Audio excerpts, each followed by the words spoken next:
کے ساتھ ظلم کرنے پر اتر آئے اور اس ظلم کے بعد آپ قتل کرنا شروع کر دیں.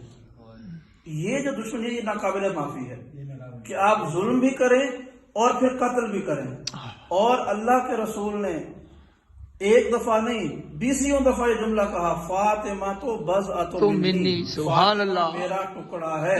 من آذاہا فقط آذانی، جس نے اسے تکلیف پہنچائی اس نے مجھے تکلیف پہنچائی. ومن آذانی فقط آذى اللہ، اور جس نے مجھے تکلیف پہنچائی گویا اس نے اللہ کو تکلیف پہنچائی. ومن اذى اللہ فقط فدخل النار، جس نے اللہ کو تکلیف پہنچائی وہ جہنم میں جائے گا. سبحان اللہ. سیدہ کی تکلیف، سیدہ کو تکلیف پہنچانا صرف سیدہ کو تکلیف پہنچانا نہیں ہے بلکہ اللہ کو تکلیف پہنچانا ہے. اور اللہ کا مجرم جو ہے وہ کوئی جنتی نہیں، ہمیشہ جہنمی ہوتا ہے. بے شک، بے فرمایا شک. کہ فاطمہ تو بضعۃ منی من احبہا فقط احبنی، جس نے فاطمہ سے محبت کی اس نے مجھ سے محبت کی.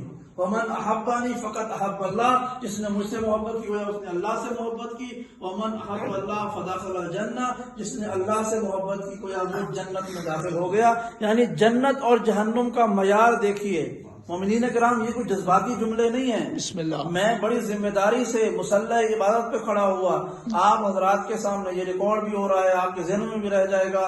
اور یہ کوئی مطلب خطابت کے وہ جذباتی جملے نہیں ہیں. جنت اور جہنم کا معیار اللہ کے رسول نے نمازوں کو نہیں قرار دیا، سبحان اللہ، روزوں کو نہیں سبحان قرار اللہ، دیا، بے شک. حج کو نہیں قرار دیا.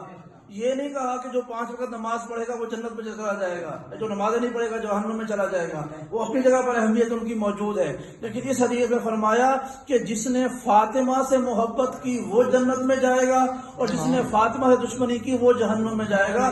یعنی جنت اور جہنم کا معیار اللہ کی عبادت بعد میں ہے، پہلے فاطمہ الزہرا کی محبت ہے. سبحان اللہ، سبحان اللہ. جنتی ہے جو آپ کا دشمن ہے وہ جہنم میں. جہنمی ہے. سبحان اللہ. اللہم صلی علی محمد وآلہ. نعرہ حیدری.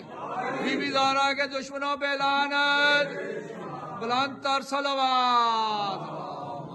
صلی علی محمد وآلہ.